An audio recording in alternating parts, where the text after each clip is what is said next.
Okay, hi and welcome back. Once again, I have my phone in my hand for audio purposes. I do have my microphone this time, but for some reason it wasn't working too well, so we're just sticking with the phone in hand.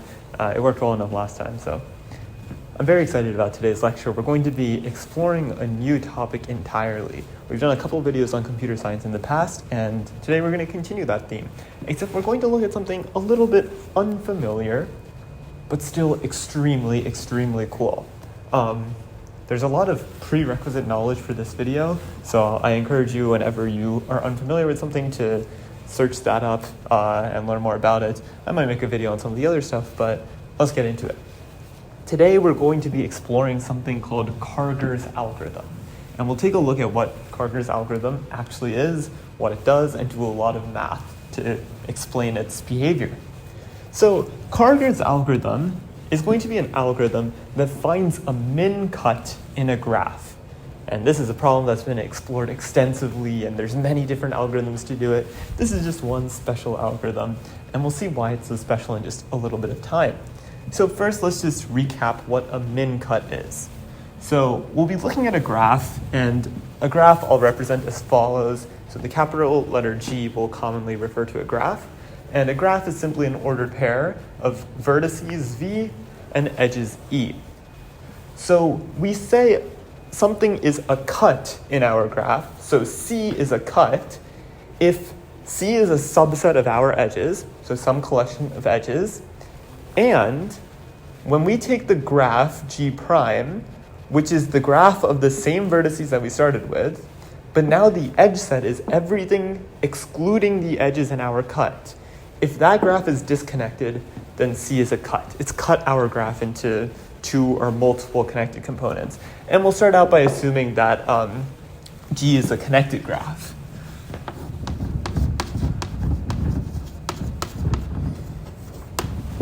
So G will be connected. I don't know where I put my good chalk. It's over here. Cool. So this is what a cut is. But Karger's algorithm will be finding a min cut. So we have another definition. The minimum cut of our graph, which we denote as min cut, is going to be the cut with smallest cardinality. So we're going to consider every single cut in our graph, find the one with smallest cardinality, and that will be called our min cut. Now, a graph can have multiple min cuts. We're just interested in finding some min cut, the smallest cut in our graph.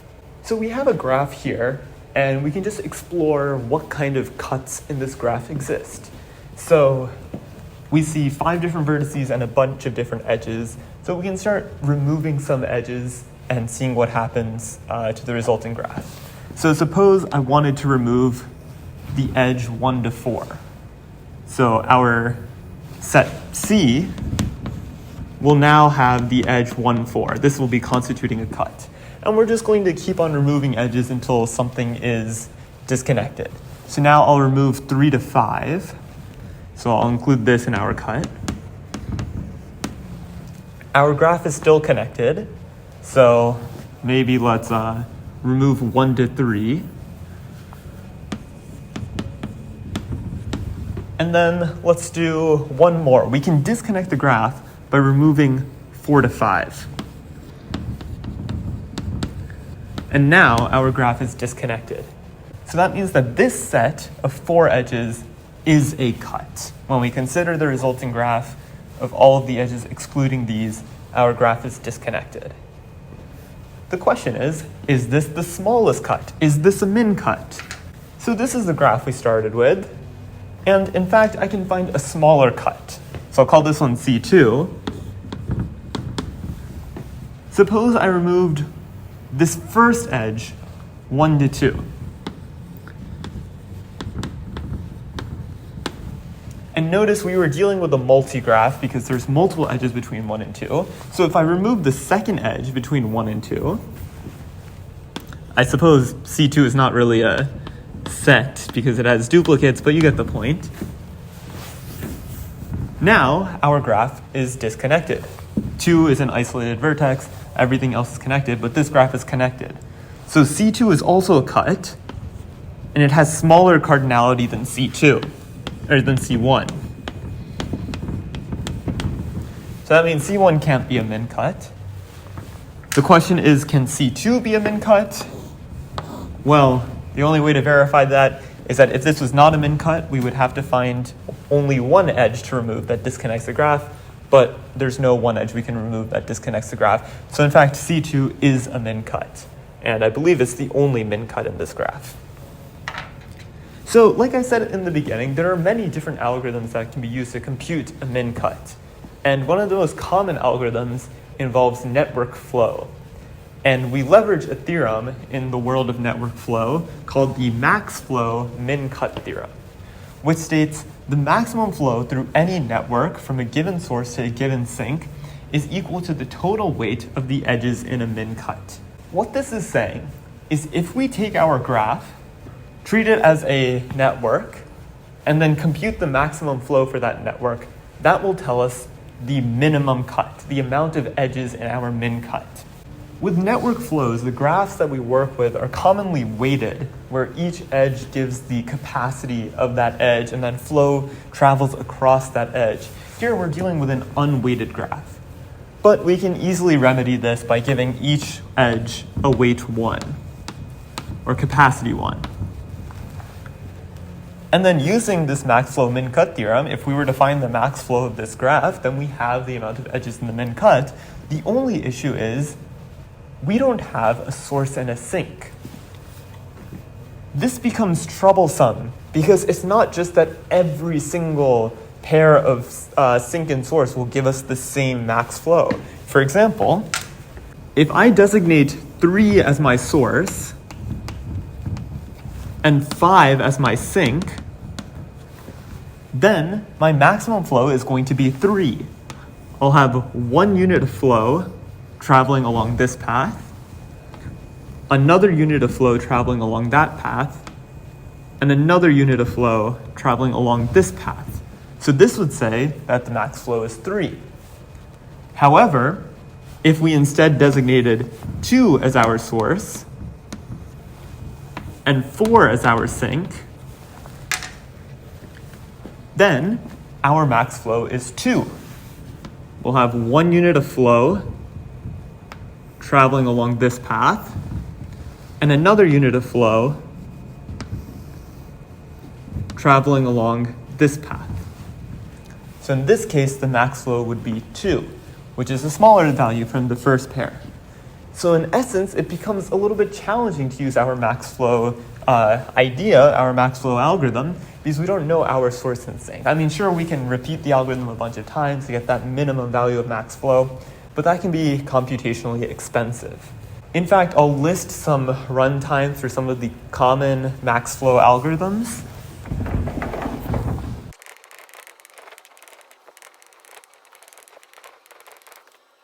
So one of the most common max flow algorithms that we learn is the Ford-Fulkerson algorithm, which involves finding a single path using BFS and then computing a resultant graph. And that runtime is O of the cardinality of the edge set times F. And F is going to be our value of max flow. And this doesn't seem too bad because E is commonly like at most n squared, where n is the number of vertices. It's this F term that's very annoying because sometimes we don't have a bound on our max flow. It could be extremely large, magnitudes larger than n, and that really boosts this running time. However, improvements have been made. So there's the Edmonds-Karp algorithm, which runs in O of v e squared time, which is a bit better. There's no reliant on the flow value. And then there's Dinich's algorithm, which takes O of v squared e time, which is even better than Edmonds-Karp in a lot of cases. So these are sort of our runtimes, and you can imagine if we had to do these over and over again to find the best pair, that would take a lot of time. So what if there was a different way to find min-cut? That's what Karger's algorithm will help us do.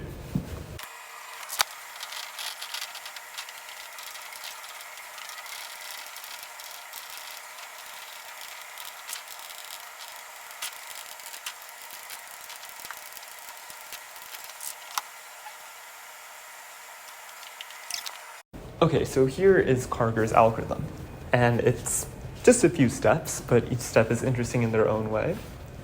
In the first step, we're going to choose an edge uniformly at random from the edges in our graph. So already we can start to see why Karger's algorithm is so unique. It relies on randomness.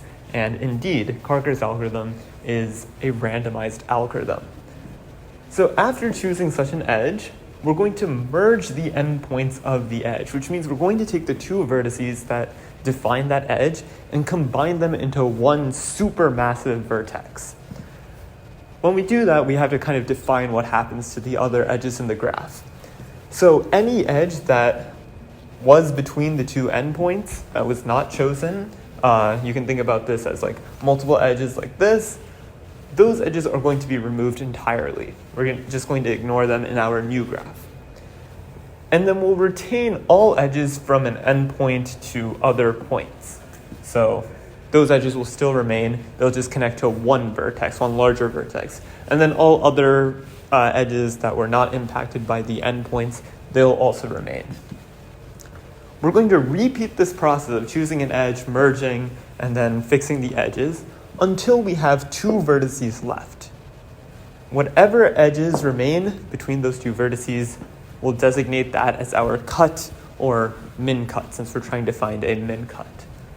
So let's do an example execution of Karger's algorithm on this graph here. So in the first step, we choose an edge uniformly at random to perform a contraction. So these three steps, we denote this as a contraction.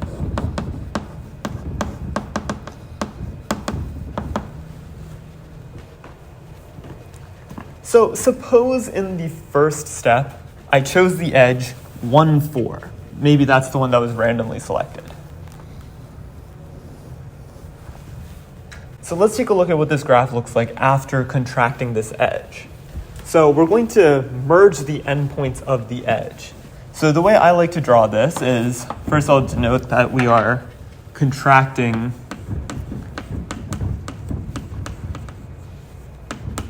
one and 4. So the way I'm going to draw this is I'm going to first retain all vertices that were unaffected, that were not chosen. So 2 remains down here. I'll just start writing it like this because that's what I just did.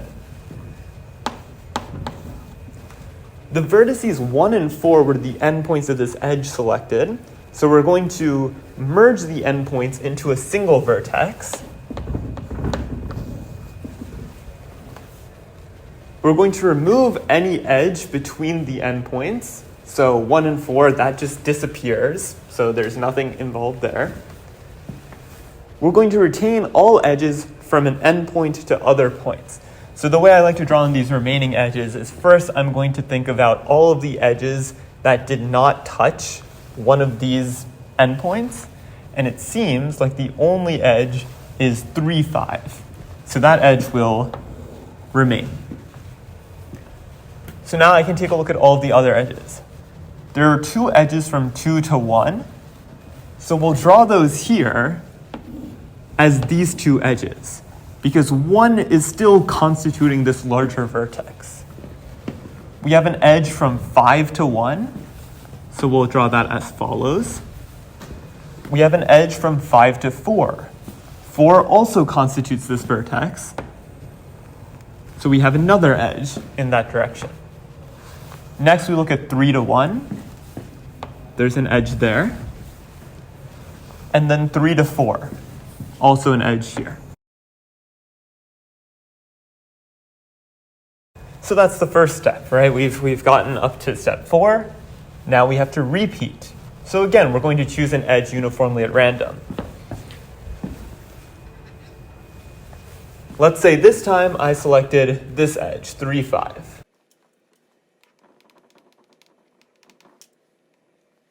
And so we do the same thing. First, we'll draw these vertices unaffected by the edge chosen. So the vertices that are not endpoints of this edge. So that would be 1, 4, and 2.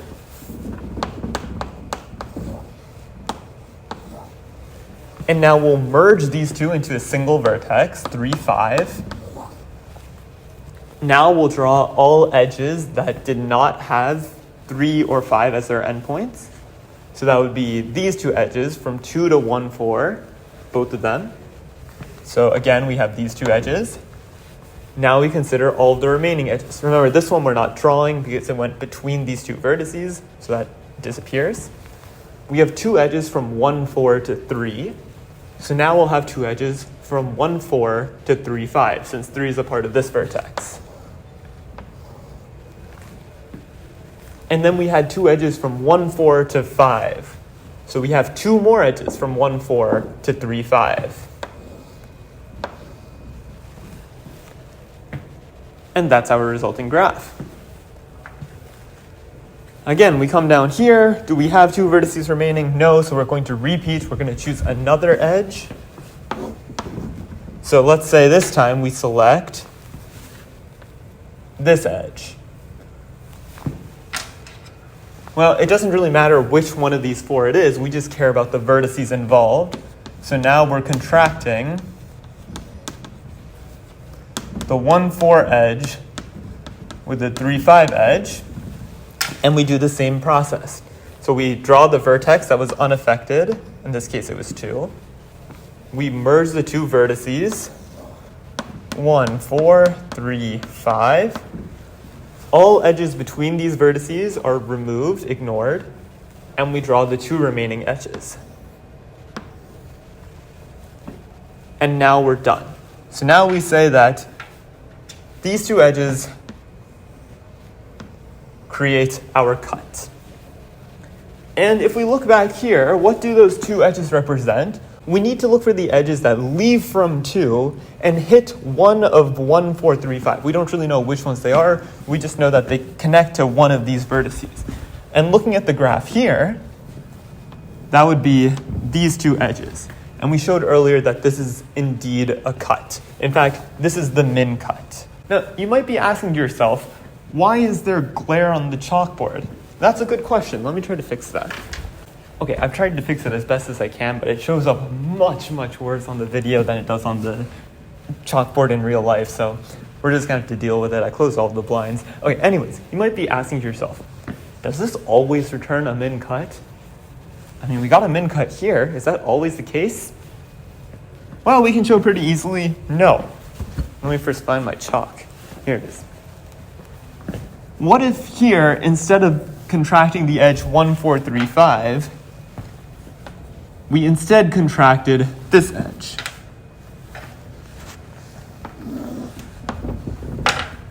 Okay, I changed the colors a little bit. I don't know how visible that red is.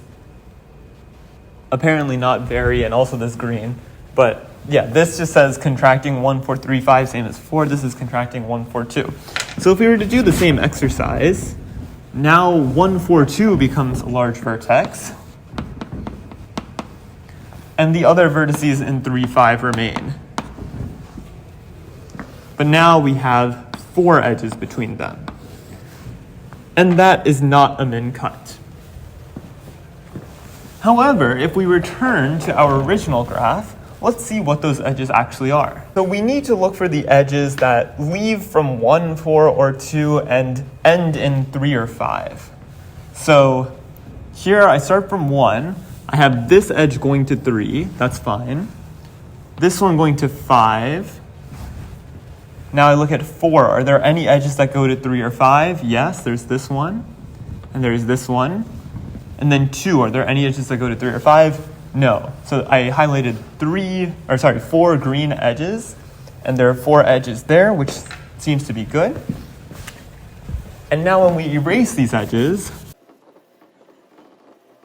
we can indeed see that this graph is disconnected.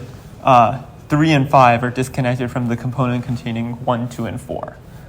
So we don't always obtain a min cut, but maybe we always obtain a cut. And this should make sense that we always do obtain a cut. We're not really losing any edges in the process of Karger's algorithm except for the edges that we contract. We can think about the vertices that compose this larger vertex for both of these as 2 separate sets. And when we return to the picture here, the edges between them are the edges that connect those 2 sets. In fact, the edges that connect these 2 connected components. So if we were to remove all of these edges, indeed they're going to be isolated. Within here, each of these sets will be connected because we've contracted their edges, we've grouped them together, but between them, no longer.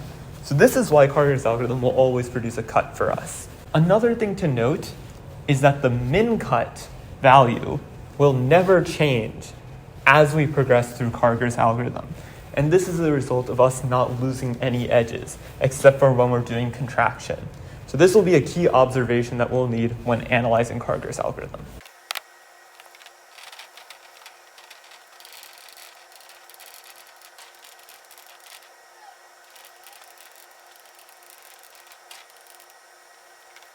So if we don't always find a min-cut with Karger's algorithm, we can best ask what is the probability that we obtain a min-cut from Karger's algorithm. We know we're going to get some cut, but what's the probability that we get the cut that we want?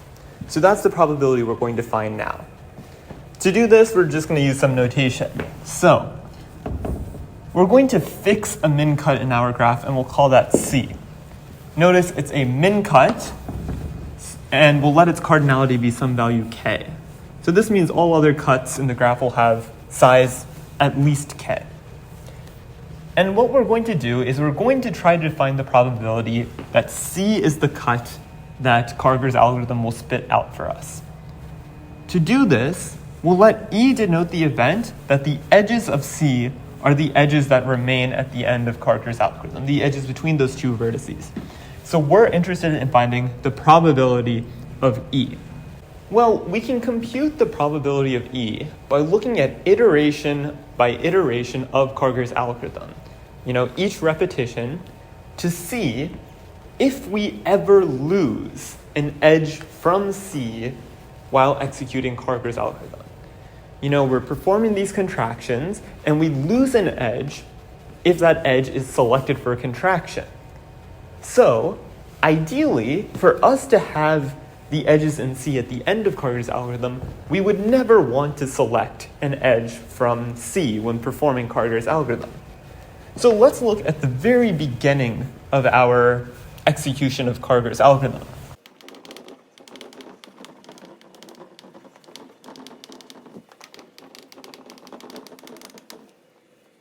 So at the very start, we have our graph and we're choosing an edge to contract and that we're going to remove entirely. And we want that edge to not be one of the edges in C. So we're going to find the probability of E1, which is the probability that our cut survives into the next round, which means that all of the edges of C survive after the first contraction. Well, we can compute this complementarily by finding the probability of the complement, which is equal to the probability that some edge of C was chosen for contraction.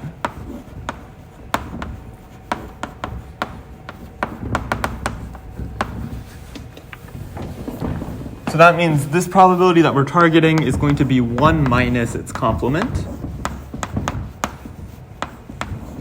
But this is a little bit easier to compute because this is simply going to be equal to the size of our set C divided by the amount of edges we have, right? Because our edge in Karger's algorithm to contract is chosen uniformly at random. So the probability that we choose an edge of our cut C for contraction is the cardinality of C over the cardinality of E. Well, we know that the cardinality of C is K. That's what we've defined it to be. But what's the cardinality of E? We don't know for sure. But we can bound it.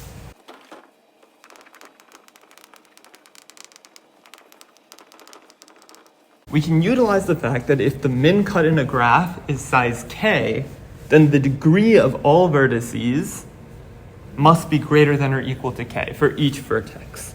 And the argument is pretty simple. If it was a less than K, then we just consider all edges that come out of a vertex of degree less than K, and we consider that as our cut. If we were to remove all of those edges, then that vertex would be isolated. We've disconnected the graph.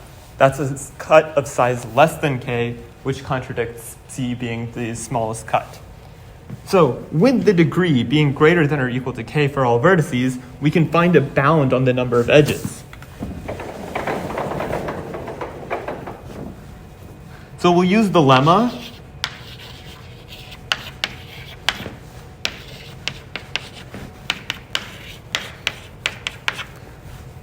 that the number of edges, twice the number of edges, is the sum of all degrees. Well, the sum of all degrees is going to be greater than or equal to the sum of k over all vertices, because each degree is greater than or equal to k.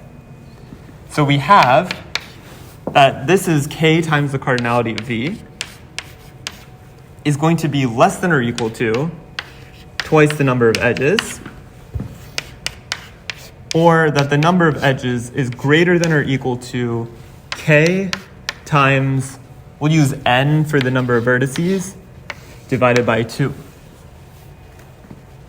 Now, when we substitute that into here, this equality becomes a less than or equal to sign because it's in the denominator. The k's cancel, and we're left with 2 over n. So the probability that some edge of C was chosen for contraction is less than or equal to 2 over n. So that means the probability that we survive the first iteration is going to be greater than or equal to 1 minus 2 over n.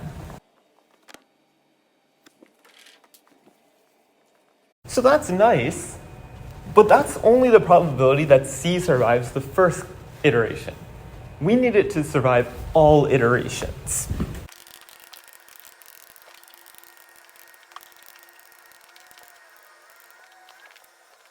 So for it to survive all of the contractions, we're going to define a bunch of events. Namely, we're going to define the event that the cut survives the ith contraction for 1 less than or equal to I less than or equal to n minus 2. We have n minus 2 contractions because in each contraction we reduce the number of vertices by 1, and in the end we need 2 vertices. So we perform n minus 2 contractions. So the probability of E, which is that our cut survives till the end, is going to be the probability that all of these events happen. And we can expand out this probability using conditional probability. The probability of E1 times the probability of E2 given E1 times a bunch of these probabilities up to the probability of E n minus 2 given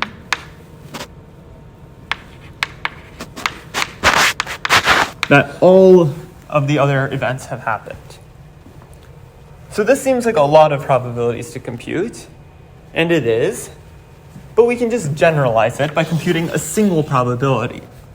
So we're going to compute the probability of EI given everything before it has happened.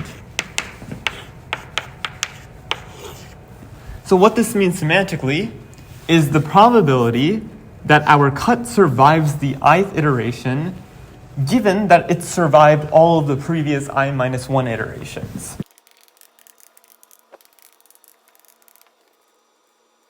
So this is similar to what we've computed before, just now we have a different amount of vertices because we're on the ith iteration. So, on the first iteration, we had n vertices in our graph. After that, we had n minus 1 vertices. So on our second iteration, we had n minus 1 vertices in our graph to look at. And if we proceed, that means on the ith iteration, we have n minus I plus 1 vertices in the graph.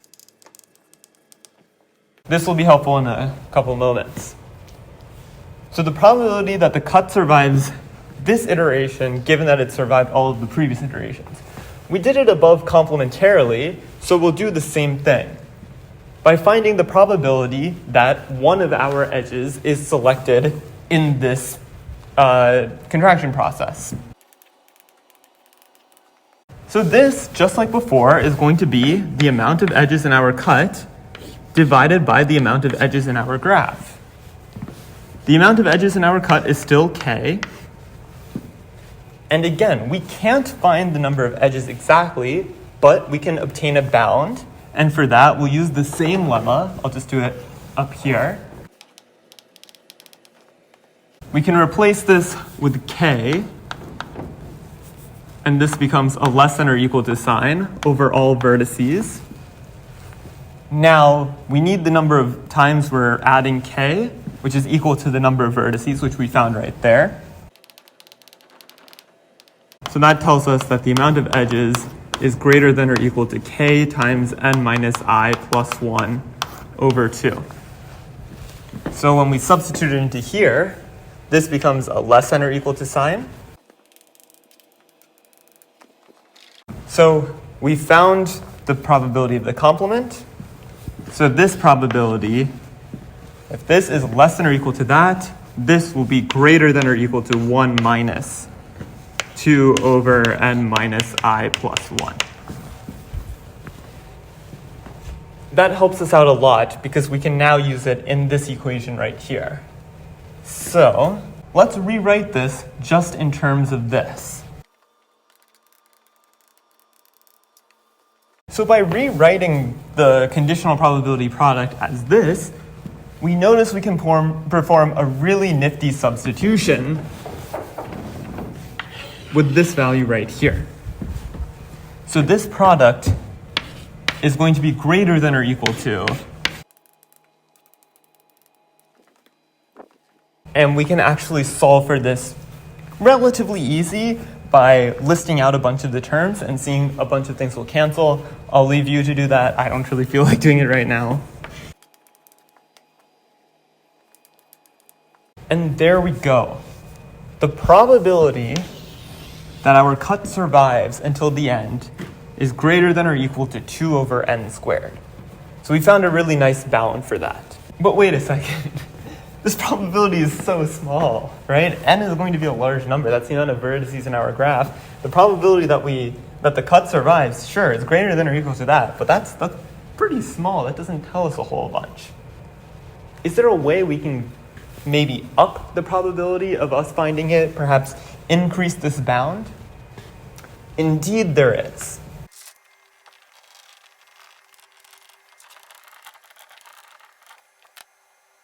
So the idea that we'll use is basically running Karger's algorithm a whole bunch of times, and hopefully in one of those times we find our min cut. So suppose we ran Karger's algorithm alpha times. What is the probability of finding C in any of the iterations? Well, we can find the probability of not finding our min cut C in alpha iterations as taking the complement of this, 1 minus 2 over n squared. So this represents the probability that we don't find C on a single iteration, and raising it to the power of alpha. We'll just multiply that alpha times because we failed on every single time. We can reduce this by using the fact that 1 plus x to the k is less than or equal to e to the kx. So we can treat negative n squared as x and say that this is less than or equal to e to the negative 2 over n squared times alpha.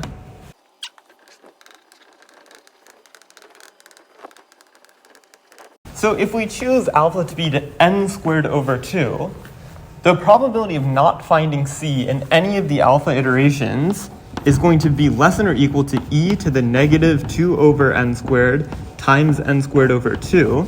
So the power goes to negative 1. So that probability is less than or equal to 1 over e.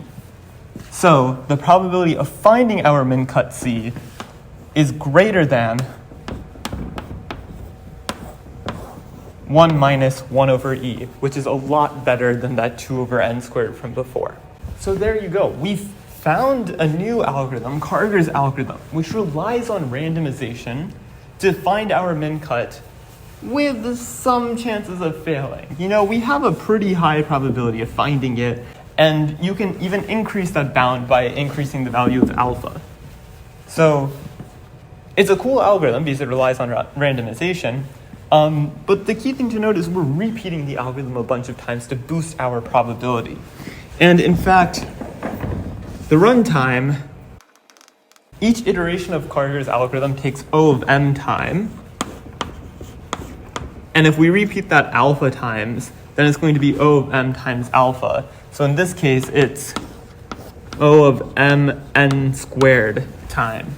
And for dense graphs, where m is O of n squared, this can take O of n to the fourth time. And you can start to compare that with Ford-Fulkerson and realize, wait a second, Ford-Fulkerson might be a little bit better.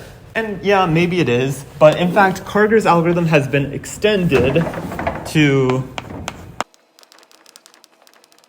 Karger-Stein. So this is just using Karger's algorithm with some more techniques. I think it requires like doing Karger's algorithm up to a certain amount of vertices left, not necessarily 2, and then doing some sort of divide and conquer based off of that. And with optimizations, it's reduced to O of n squared ln to the O of 1 of n time, which is, quite a big difference. There you go. That is our video on Karger's algorithm. Randomized algorithms are really cool. I hope to do more videos in this topic in the future.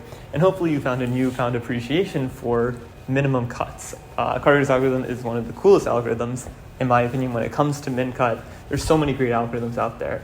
But hopefully you learned a lot and hopefully enjoyed. As always, take care and see you next time.